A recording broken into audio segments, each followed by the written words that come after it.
Yes, I'd like to book a ticket to Cloggyville, please. Well, Shiningtime Station was closed, so I figured I'd call you guys at Amtrak and see if you could hook me up. Hello? So much for train travel in the United States. If you watched my last rare VHS video, you might remember we went over the first 4 videos of the children's series, Shiningtime Station. We talked about the Christmas episode. I should note that there are alternate covers for this Christmas release. As far as I know, the content of each video is the same, even though the box art differs. We went over the official Volume 1, called Stacy Cleans Up, which I was less than impressed with.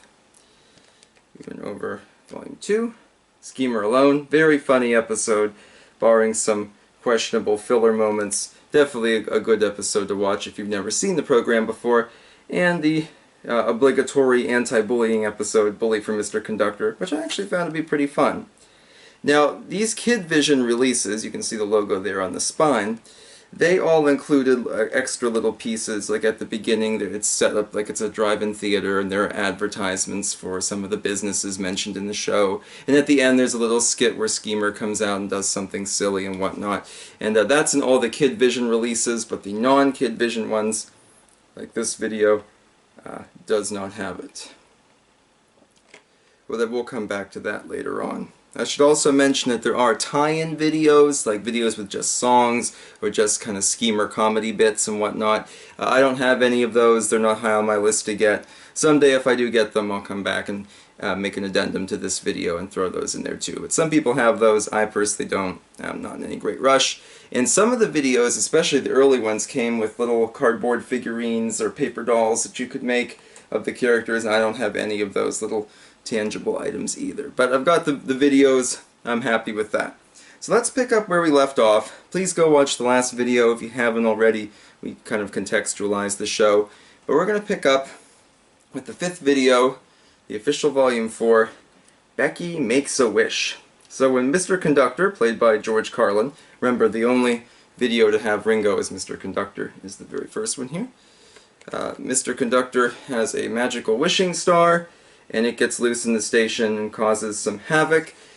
And the biggest piece of havoc being Stacy and Schemer switch places, and you can actually see a photo there at the top.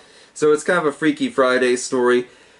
Something I think children's programs get a lot of mileage out of, you know, switch place with your parents or your teacher or your best friend or whoever. But the reason this works is because Dee Conn as Stacy and Brian O'Connor as Schemer absolutely sell it. I feel like I didn't sing their praises enough in the last video, because they are definitely among the highlights of the show.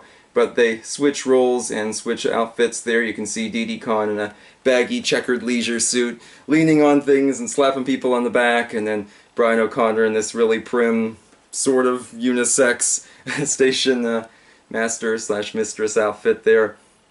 Very funny stuff, you know, they sell it. If they'd phoned it in, this episode wouldn't have worked. There's some other wacky bits too, such as Bobo Lewis's Midge Smoot gets her mouth zipped shut when someone wished she'd zip her lip, you know, and little bits of little jokes like that. And the mayor, when he wishes he was above everyone else, starts flying. A lot of bad video effects in this one, but they have kind of a quaint interest, I think, for those of us who were children of the 90s. The Thomas story featured All at Sea.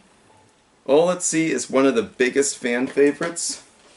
Probably the most loved episode amongst adult Thomas fans, or certainly one of the most loved. It was the finale.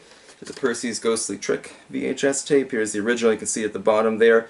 It is about wishes, too. Some of these episodes don't do a good job of integrating their Thomas stories, whilst others do.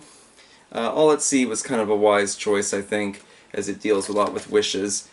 And the ending scene and the final shot and the ending music remain some of the most iconic moments in all of Thomas. So it's a good fit here. It's very early on in the episode, which is kind of weird. They didn't really save it for too long. So some decent filler here, like the songs and things. A simple premise, but done, I think, very well. The actor's committed to it. I like Becky Makes a Wish.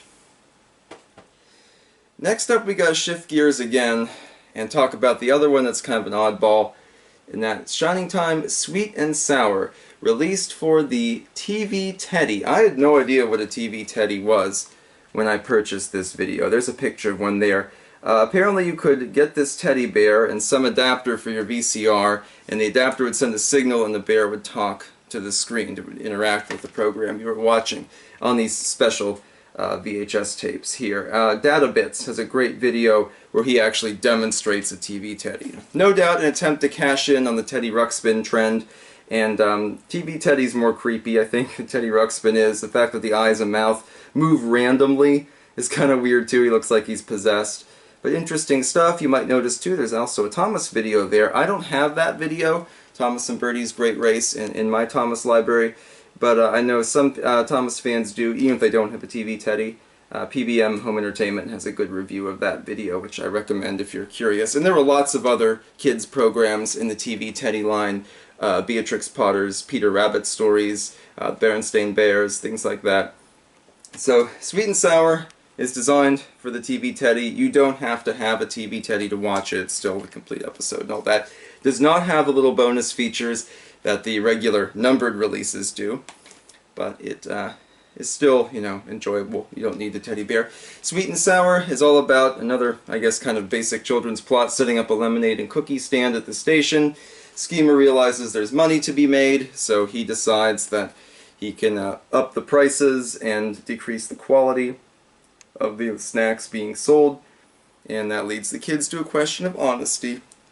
Or it could be an anti-capitalism message, I'm not really sure. But fun episode, some good gags in there. Nothing groundbreaking, but certainly enjoyable. 2 Thomas stories featured. Because we're in America, we'll use the American name, Donald and Douglas, also known as Break Van if you're in the UK. And The Deputation, which is, it's a 2-parter. Those of you who know about Thomas know it started as a 3-parter, but 1 episode got scrapped. There are lots of videos about that on YouTube, the missing coach fiasco. But these 2 of the stories here, and both good stories, and I like that they included both of them. Again, not all Shining Time Station episodes had 2 Thomas stories, most only just had 1, but it's nice that we have one that has 1 video that has 2 episodes on it, and I love that cover art. Something pretty cool.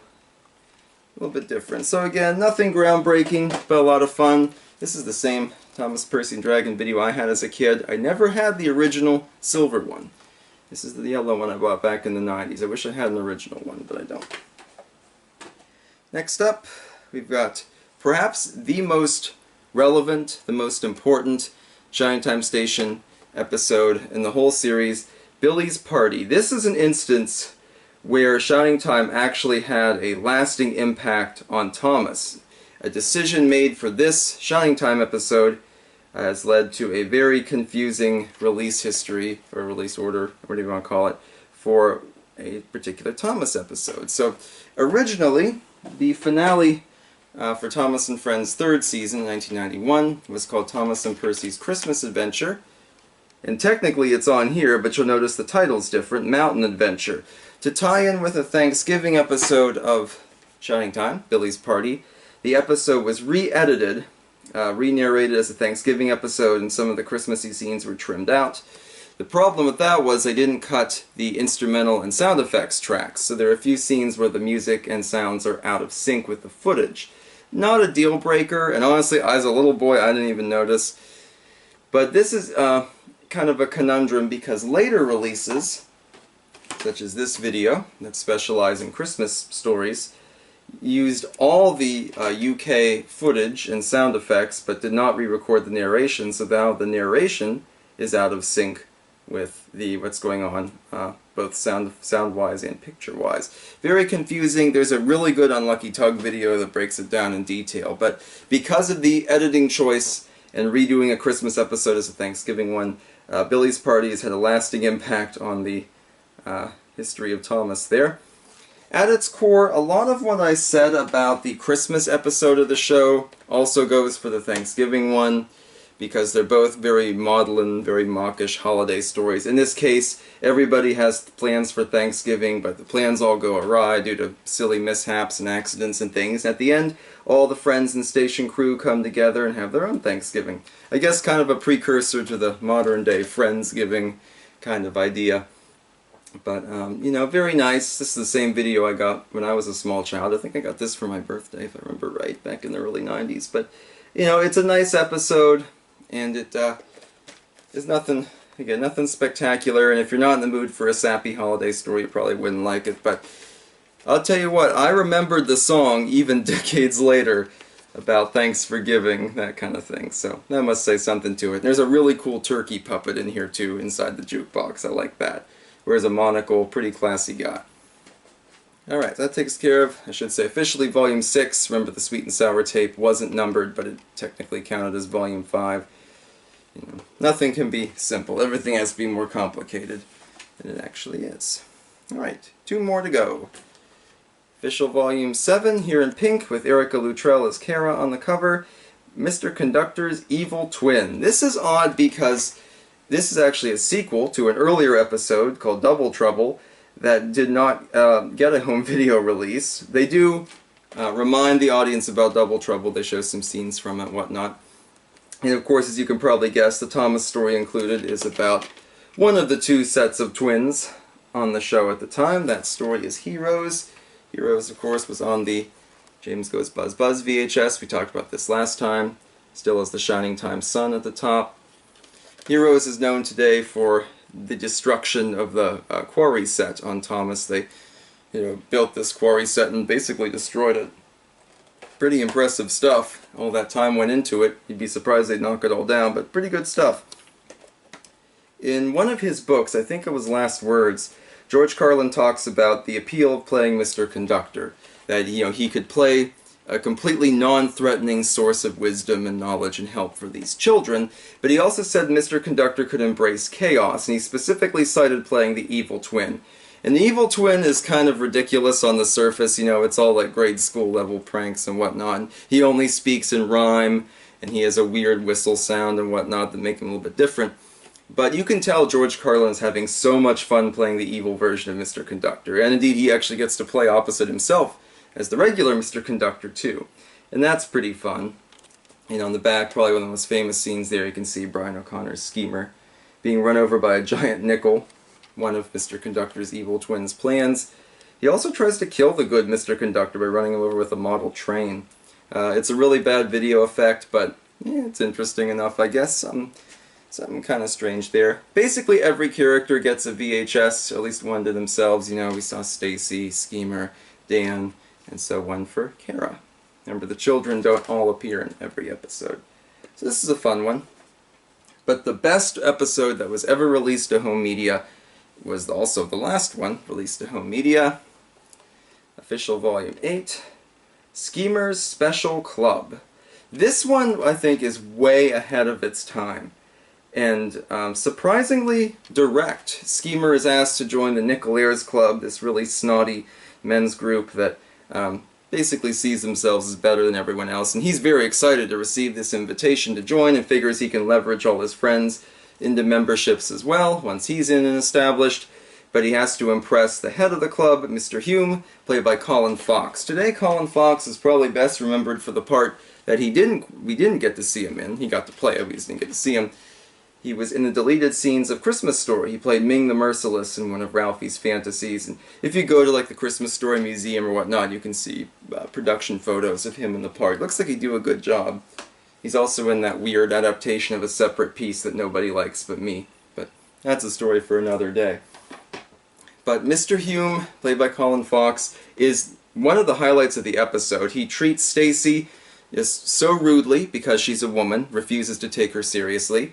He's extremely rude to Billy Two Feathers because he's Indian. Even when Billy politely corrects him and says to say Native American, he says he doesn't care, he's going to say Indian anyway. And he's very dismissive of the children, feeling that they have nothing important to say.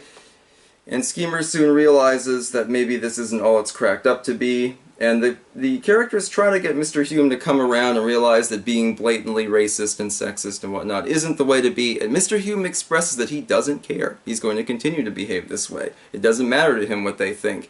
And it's a really just direct and surprisingly honest moral. The thing I always think of is that old Sesame Street episode where Mr. Hooper dies and the characters explain death to Big Bird. And even as an adult watching it, it's kind of uncomfortable because of just how direct and honest it is. This is that same thing. Not everyone in life is a good person. Not everyone wants to be redeemed or will be redeemed, that kind of thing. And indeed, at the end, when Mr. Hume asks Schemer to cut off his curl and sacrifice his individuality and join the club that way, Schemer realizes how much of a big jerk he is.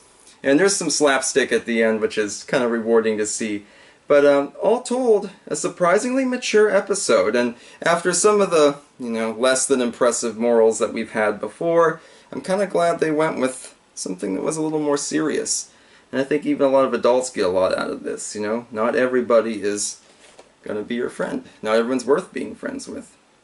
The Thomas story is Oliver Owns Up, yet another one from the 3rd season, and the Percy's Ghostly Trick VHS tape.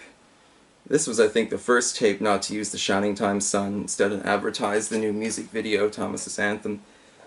But Oliver Owns Up, it's a good story, kind of about cockiness too, and it teaches kids the meaning of the word sagacious.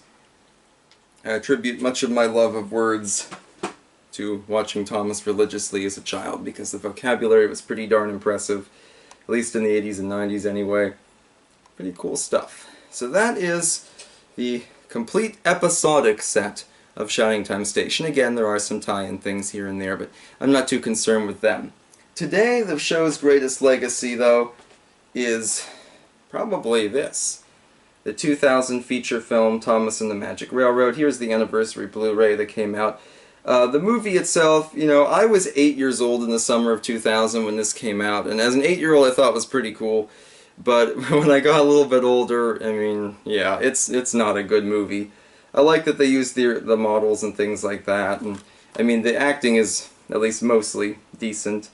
But it's just such a weird story, and they went through a lot of developmental hell, rewrites and reshoots and things like that, and there's a whole documentary on YouTube about that I can't recommend enough. But I bought the Blu-ray to look at the special features, and Dee Dee Conn talks about joining the show and making the movie. Brett Allcroft goes over what got her into Thomas and optioning it as a property to expand into a show and by extension a feature film, and how much this movie meant to her, and it wasn't the vision that she had and things like that. But it's interesting that Shining Time Station plays such a pivotal role in this film, because Shining Time only aired in the US and Canada. Thomas, of course, went around the world, because all you do is redub it.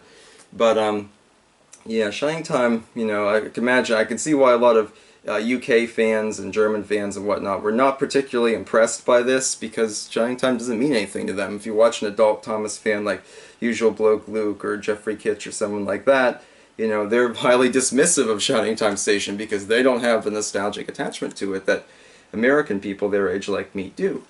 So this really isn't as interesting a watch as Shining Time. I think it's kind of sullied its reputation. So if you haven't ever checked out Shining Time, go in and watch an organic episode of it, and then I think maybe you'll be more impressed if your only exposure was the 2000 movie there.